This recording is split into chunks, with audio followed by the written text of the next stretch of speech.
Dr. Colon is the President and Chief Executive Officer of the Puerto Rico Community Foundation. Under his leadership, the foundation initiated several programs, including the multi-sector movement for a world-class education in Puerto Rico. His expertise and insights are also much sought after internationally. The importance of the Puerto Rico Community Foundation was exemplified following the devastation caused by Hurricane Maria. The Puerto Rico Community Foundation advocated for and fostered equitable access to energy through solar communities and equitable access to water by strengthening the community aqueducts in rural communities. Under Dr. Colon's leadership, the foundation he leads became the main philanthropic force on the recovery of grassroots and Afro-descendant communities in Puerto Rico. Dr. Colon taught at the University of Puerto Rico after getting his master's in our very own SUNY Binghamton, so he's one of us. He lectured in the Inter-American University and lectured in the School of Medicine, and he founded the Caribbean Project for Peace and Justice of the American Friends Service Committee and directed the Hispanic Office of Planning and Evaluation when he was in Boston. His scholarly writings have been published in international magazines, at Harvard's University La Revista, and local newspapers. In 2019, he was the lead investigator for Tejiendo Redes, Weaving Networks, which will resonate today with his talk, in which they painted a portrait of a successful school in a low-income, highly criminalized neighborhood in Puerto Rico. In 2018, Dr. Colon was named the Emeritus Chair of Hispanics in Philanthropy, and in addition serves on several boards, including the Northeast and Island Regional Education Laboratory and Community Foundation leads. He is a former commissioner of the Puerto Rico Civil Rights Commission, and he obtained his doctorate at Harvard. Today, Dr. Colon will speak directly to the import of this conference, Rebuilding Through a Community Capital Growth Framework for Equity and Empowerment, and the roles of universities towards a new paradigm.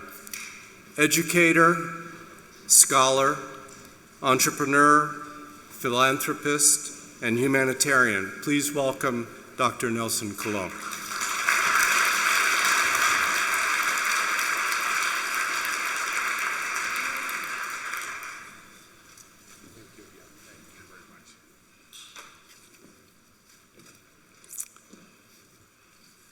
Thank you so much, Dr. Diaz, for such a kind introduction. I'm truly grateful for this invitation for three important and significant personal reasons. First, it allows to reinsert myself in a conversation that started in this region around 50 years ago. So I think that I have a claim to memory in these lands. And when I came studying anthropology at SUNY Binghamton, I was a 22-year grown, experienced man, which thought that has all the answers for all the problems in the world. So SUNY is my second alma mater. Back then, we were a small group of 60 minority students in a campus where you have 4,000 non-minority students. Now, the president of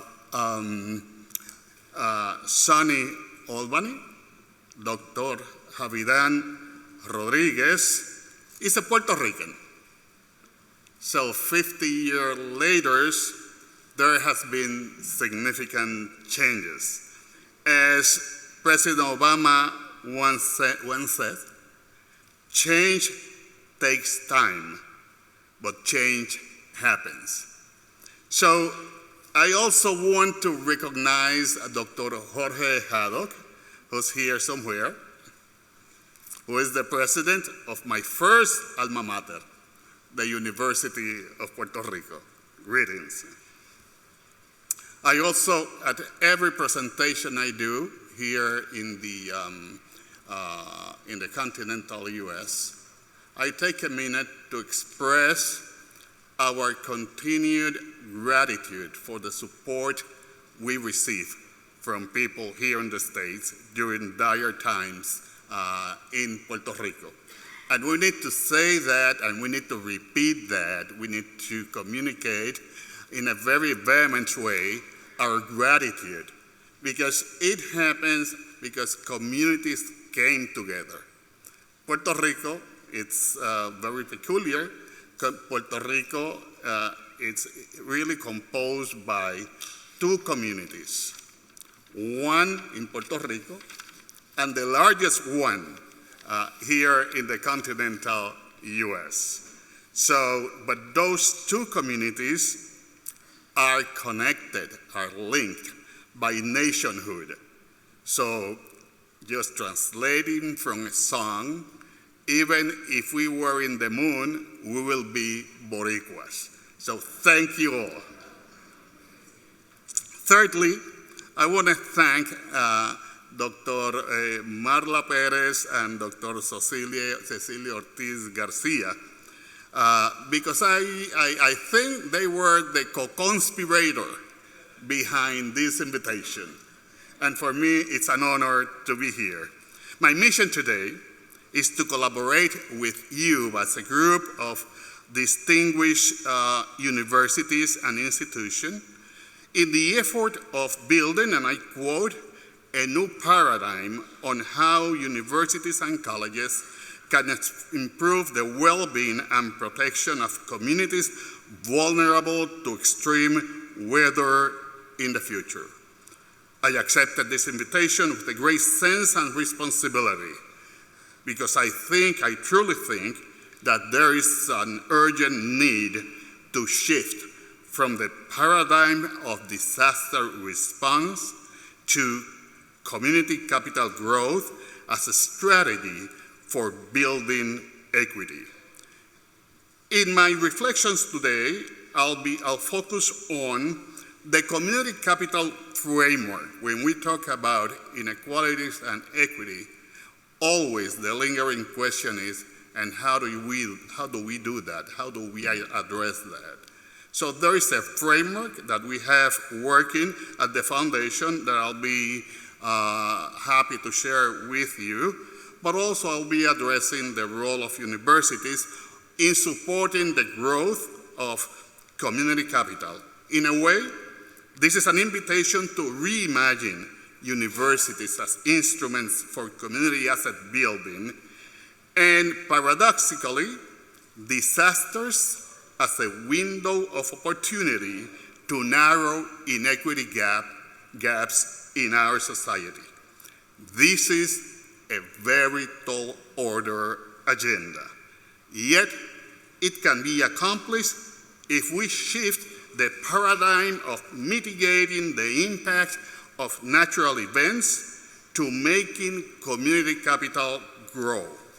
In the outline for this presentation, I will first discuss the concept of knowledge infrastructures. Second, I will present the community capital framework. And thirdly, I will invite you to reimagine RISE as a knowledge infrastructure for equitable rebuilding. Some of my remarks will be illustrated by examples from the Puerto Rico Community Foundation supported projects to show the community capital framework in action. The Puerto Rico Community Foundation is a social investor that supports non-profit organizations through grant making, technical assistance, and financing. Through these examples, I hope you will detect potential roles for universities in community equity building. Many Puerto Ricans are still recovering from Maria's collective and personal trauma.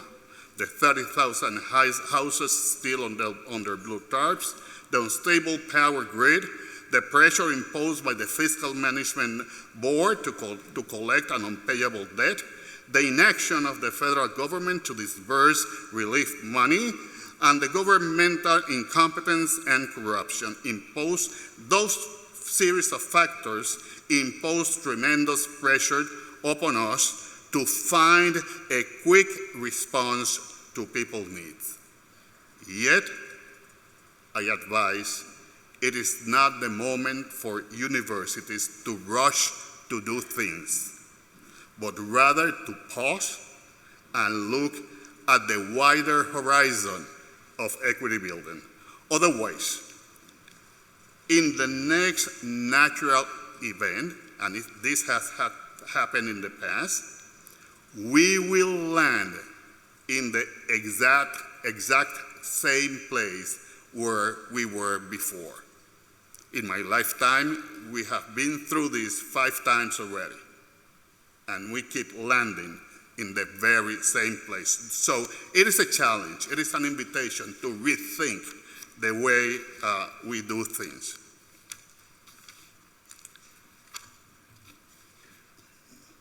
In face of disaster, we all share a fundamental commonality, whether it be Harvey in Texas, Katrina in Louisiana, forest fires in California, Dorian in the Bahamas, extreme cold weather in New York, or Maria in Puerto Rico.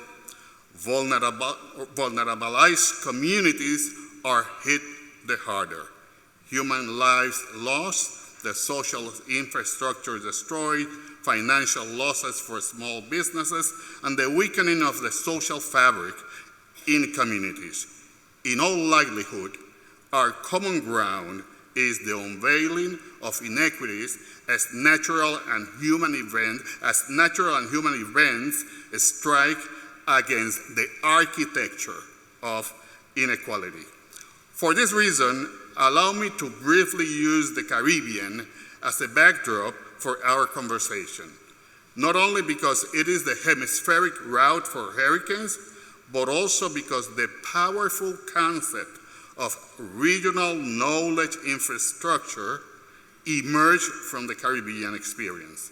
For 5 decades, I have been witnessing the evolution and revolution of in the Caribbean as a practitioner, as an activist, as a college teacher, as a researcher, and now as a philanthropic investor. During those 5 decades, the need for knowledge integration in the region is ever present in the narrative of academics and practitioners. As a participant observer of the region, and with great sense of respect for the work that you all do, allow me to invite you to reimagine RISE as a knowledge infrastructure that connects research and practice in the Caribbean and US regions to the audacious goal of rebuilding with equity. The idea of regional knowledge infrastructure was strongly advocated by Norman Girvan, an internationally renowned Jamaican economist. He convincingly proposed the organizing of development knowledge centers in the region, knowledge centers that will collect and organize homegrown solutions for development. In his own words, Words north-south relations are characterized by the acute imbalances of power, military, economic, technological, but not the least in knowledge and information. Homegrown solutions must mean the generation by local actors of knowledge, policy interventions that are specific to the local environment, and the recognition that knowledge is as important as physical capital or any other input. In his view, the architecture of knowledge in the region should be informed by three basic principles: diversity, the national context, and the recognition of local knowledge as the driving force of development. Some of the homegrown solutions suggested by Girvan are actionable through the community capital framework.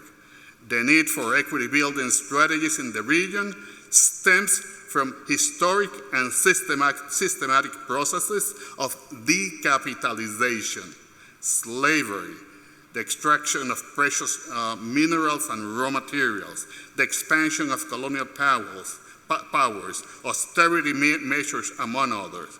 Thus, our challenge now is how to recapitalize our endogenous sources of capital that has been historically depleted. As time passes after Maria, additional layers of decapitalization has been added to the process.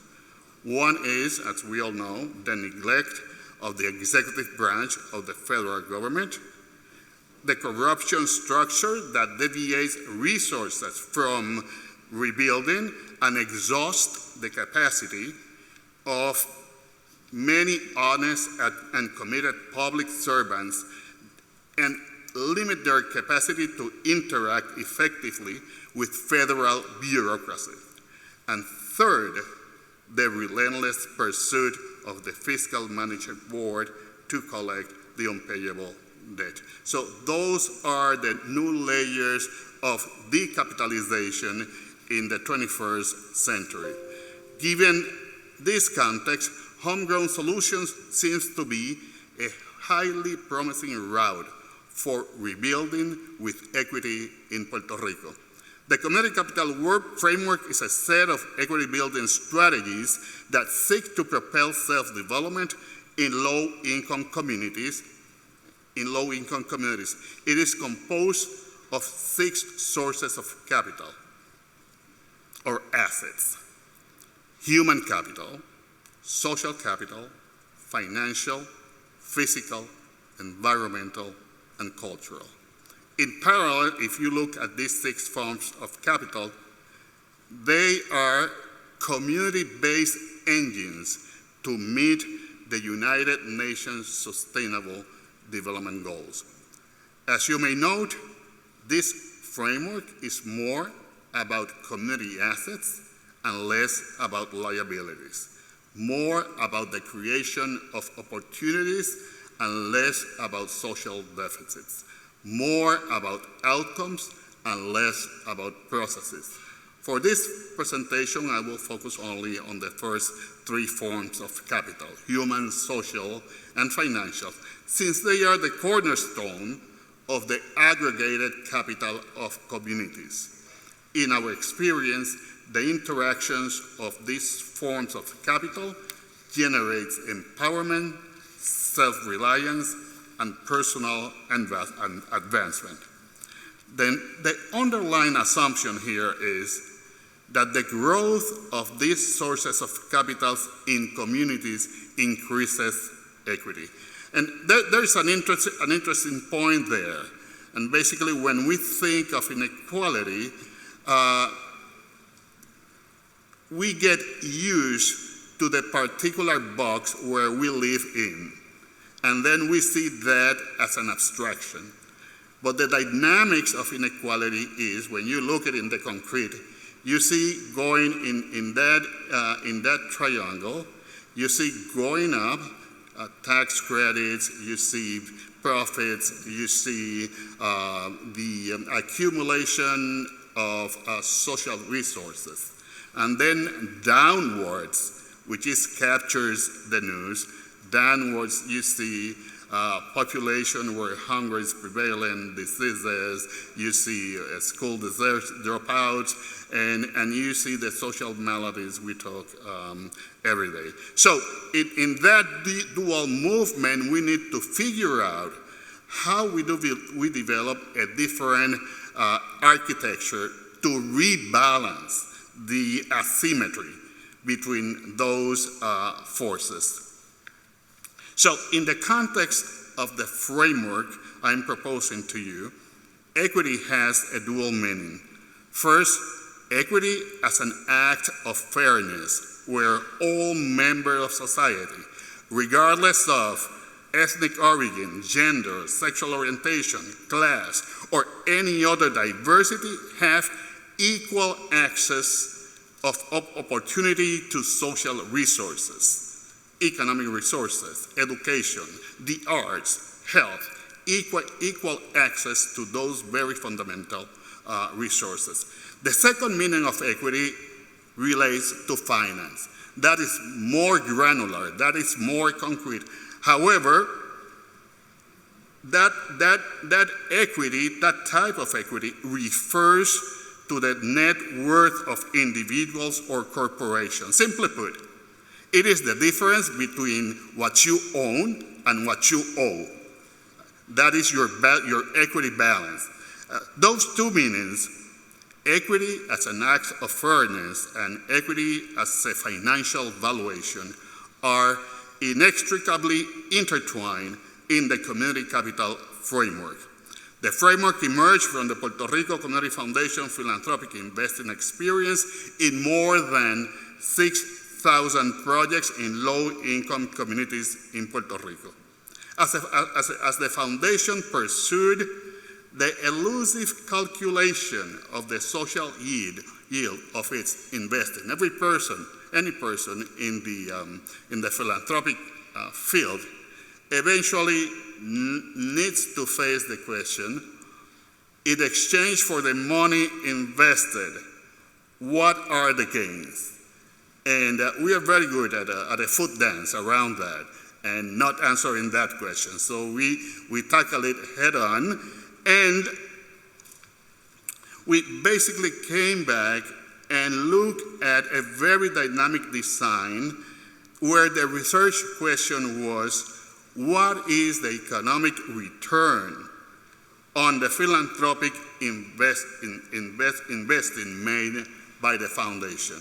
And we created a new term, ROPI in Spanish, or ROPI, Return on Philanthropic Investing. So what's the ROPI in return for the Puerto Rico Community Foundation investment? So we commissioned in 1999 a first study with that question. We were really impressed by the results that we obtained. We invested $2 million in economic activities in low-income communities in Puerto Rico. We invested those $2 million in 11 nonprofit organizations.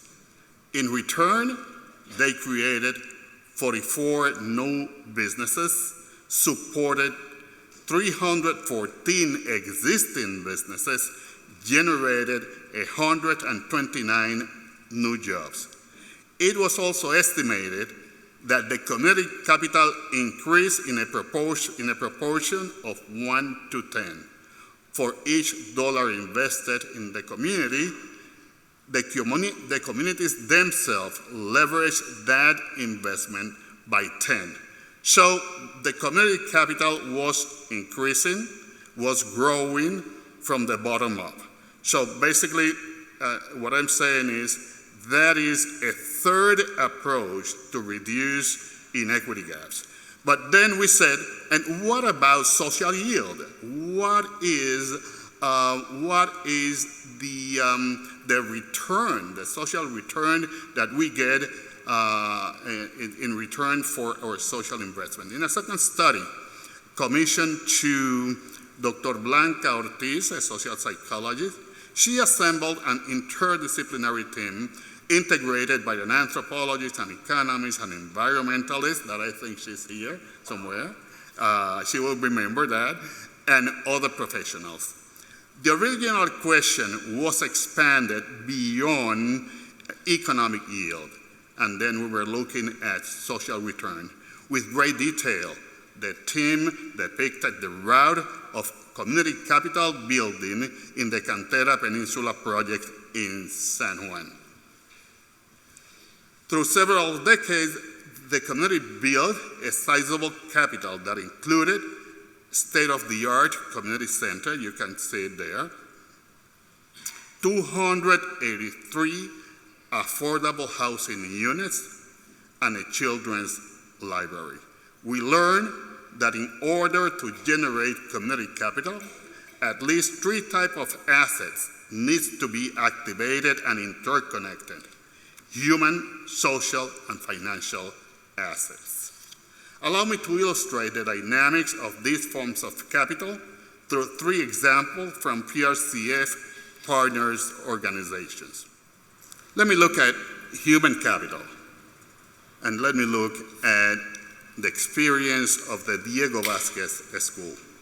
The Diego Vasquez School, a K-8 public school, presents a powerful intersection between human and social capital, which in turn produces financial and infrastructural gain. At the dawn of August 28, 2013, the deafening sound of helicopter blades woke up the residents from Barriada Morales, a very low-income community in the north center part of the island, where 80% of residents live under the poverty level.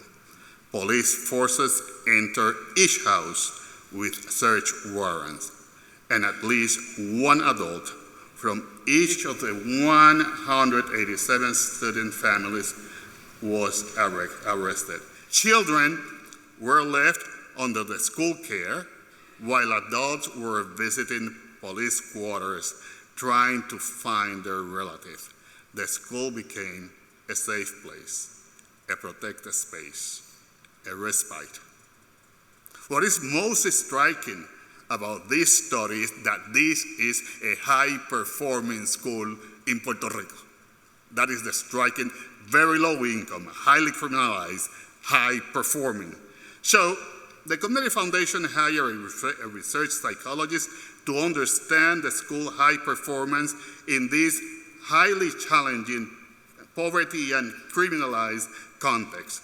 As we may know, prevailing educational theory asserts that poverty is conducive to low academic achievement.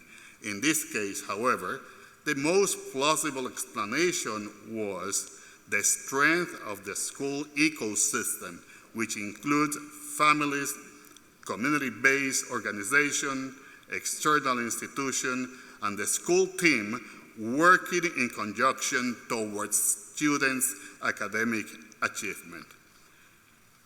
So let's take a look now at the dynamics of social capital. Social capital is very close to human capital. Often understood as the interconnection among people and institutions, social capital yield manifests itself through community wellness, while human capital is generally thought of as an individual gain. Social capital renders collective gains. Robert Putnam describes social capital as the lubricant and the connectivity that allows the flow of other forms of capital. Let me illustrate the high value of social capital through Hurricane Maria's devastating experience in Puerto Rico. Despite the high death toll that ranges between 3,000 and 4,600, more people did not perish from thirst, hunger, or lack of a shelter, thanks to their community support. The community became the survival unit, and non-profit organizations became community first responder. The strong bond among community members amplified their solidarity, expressed through collective kitchens, communal water reservoir, and the care of bedridden people. Churches and non-profit organizations are key institutions in the architecture of social capital, and in fact, they were the community first responder. I will share some direct results of their work. The 200+ organizations supported by the Puerto Rico Community Foundation served 78,000 people, provided backup energy for 69 primary health clinics, installed solar systems for 30 community aqueducts, provided microgrid for geriatric affordable housing project, and launched the first community-owned solar community in Puerto Rico. This is basically the yield of social capital in a disaster situation. In many communities, their social capital saved their life. A highly telling example of the power of social infrastructure capital is the Toro Negro community in Puerto Rico Central Mountains. This is the first solar community owned by residents. This community remained without electrical power for 8 months after Hurricane Maria. A very well-organized community of 28 families invited the foundation to set up the first community-owned solar community in Puerto Rico. There are other solar communities in Puerto Rico, but this one is community-owned. And that makes a huge difference. The Toro Negro Electric Authority was inaugurated in May of 2018. Their capacity to use their bonding and bridging capital earned them a significant grant to set up the system. Previously, the families paid an average of $60 per month in electricity, and now they are paying $3. The community financial wealth increased by $250,000, and it was their social capital that laid the foundation for increasing their financial capital. I see a critical role for universities in strengthening social capital through internal bonding and cohesion in communities, and by bridging with external institutions. Researchers, on the other hand, are a key piece. A team, as an example, a team for Duke University developed the net metering assessment for the solar community of Toro Negro. And let me go to the last example. High in social capital, poor communities lack access to financial capital. Often, their financial income comes from salary grants, local businesses, and microenterprise financing. Usually, poor communities function on subsistence assets such as microenterprise, government assistance, and self-employment. Most too often, endogenous economic development activities are financed by personal resources or loan. Those who are bankable use credit cards, mostly from department stores. This is an endless cycle of permanent decapitalization by which, in the best scenario, communities maintain their subsistence level. Then it begs the question, how low-income communities can recapitalize themselves financially? Let me illustrate that question with the experience of Proyecto Matria. Proyecto Matria, at a much smaller scale, are following the route of collective economy. A case in point, they are a case in point. A few weeks ago, the Puerto Rico Community Foundation approved a business incubation grant for Matria, a non-profit organization that seeks to empower women to live their life free of violence and filled with achievement. Matria effectively interweaved human, social, and financial capital. Their mission clearly expresses the intersection of this capital. The organization supports self-sufficiency, integrated services, and enterprise incubation. This is a homegrown solution generated by local actors, as Norman Girvan advised. The design followed by the Puerto Rico Community Foundation is fundamentally a learning from projects like Matria. So the Puerto Rico Community Foundation has a three-pillar design. Basically, it relies on personal support for the entrepreneurs. It relies on developing entrepreneurial skills, and it relies on financing. So let me say just the last word in closing about some thoughts within this design of community capital growth on the roles of universities and the role of RISE as an equitable infrastructure. The intersection between knowledge development infrastructures and community capital is an invitation to reimagine universities as a tool for building personal and collective equity. That is, universities as a tool for shared prosperity. Intellectual capital is, without a doubt, the greatest strength of any university.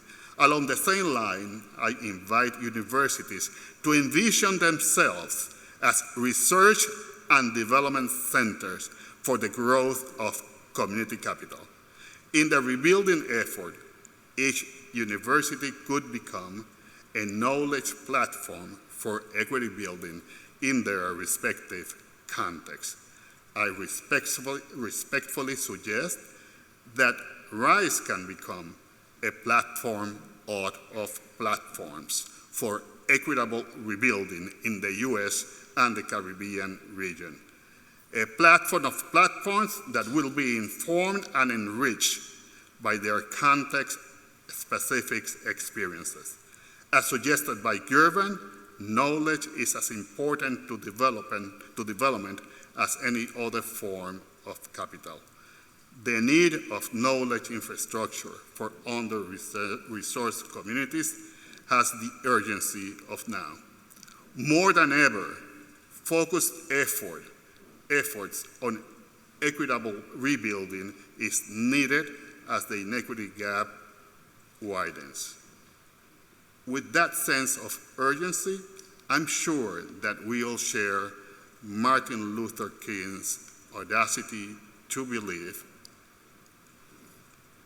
that people everywhere can have 3 meals a day for their bodies, education and culture for their minds, and freedom for their spirits. Thank you.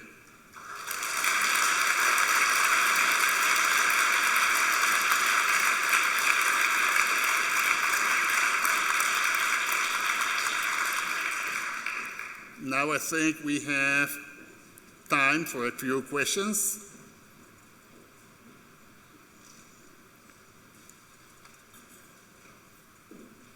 Here's one. I was curious what portion of the effort housing played in terms of real recovery, because if we don't concentrate on human recovery, we really are missing the boat. Thank you. Thank you for that question. So what I'm going to do, I'm going to take 2 or 3 questions, then I will address them so we can be more efficient with time. We can just ask folks who have questions to come up to the microphone. That way we won't have to worry about passing them around. There's 2 microphones in the center aisle. Please advance the microphone and present your question.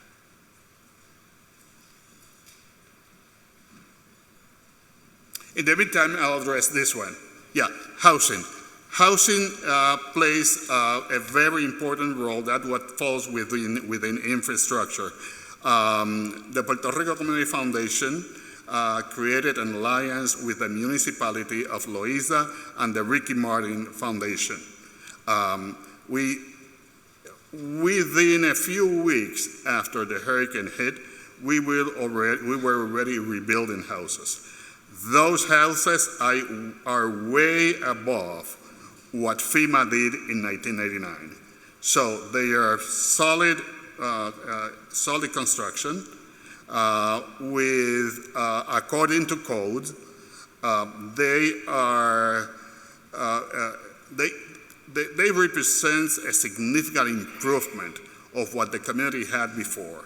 In total, they are 79 houses, but a key addition to that is all of these houses have solar panels and backup batteries.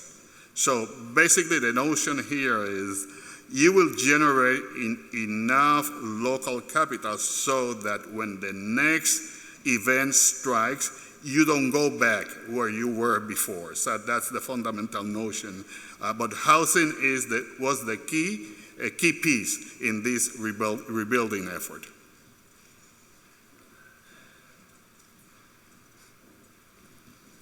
Here is one in the back, and here's another one.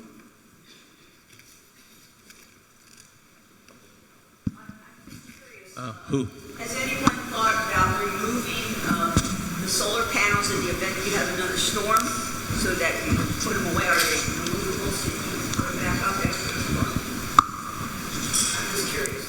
Thank you. Great question. Great question, because it is a great question because I have a great answer. Yes. First of all, thank you for such an energizing message. I wanted to ask you, when you mentioned that RISE could be a platform of platforms, what do you think are 3 key areas that we need to tackle in these sub-platforms that RISE will have in the future when all these efforts come into fruition?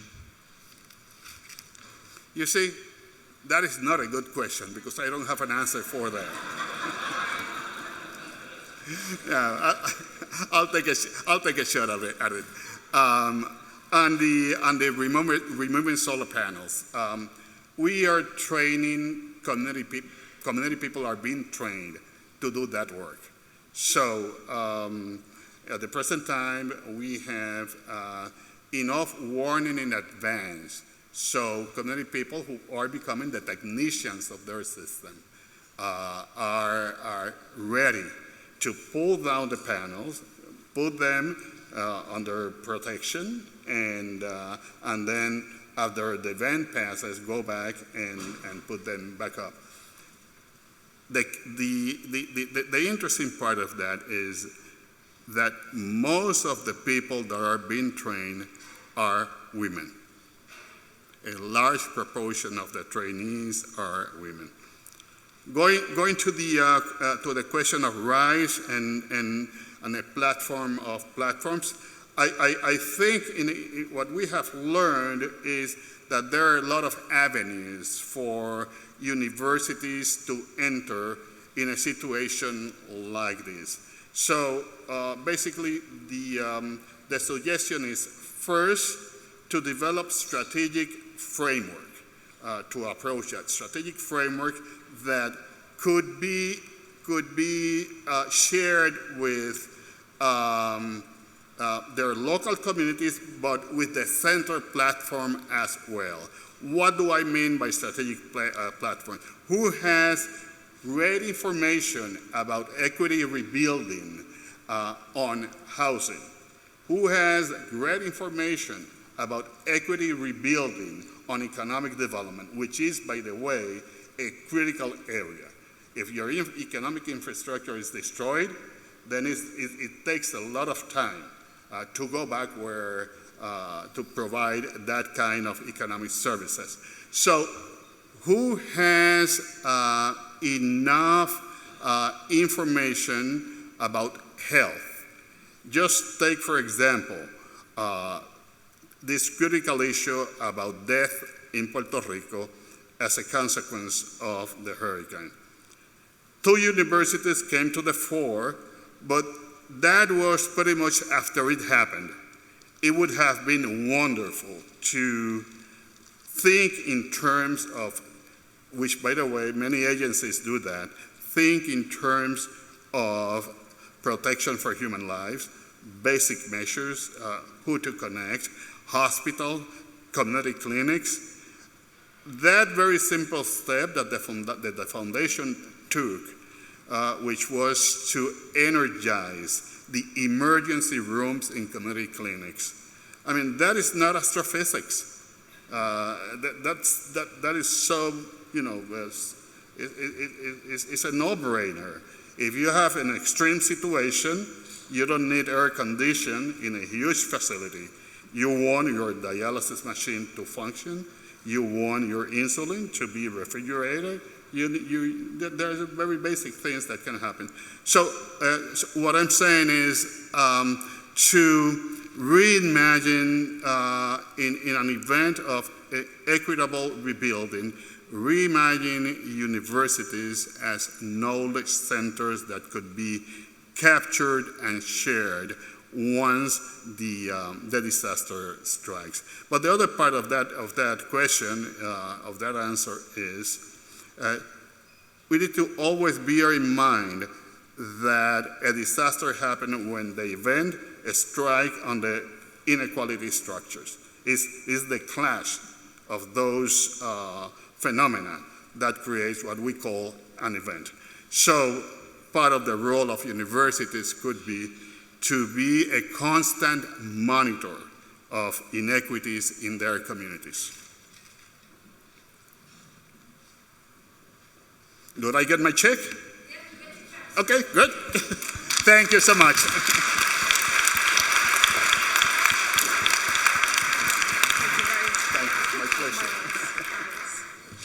So please join me again in thanking Dr. Cullen for this wonderful remarks.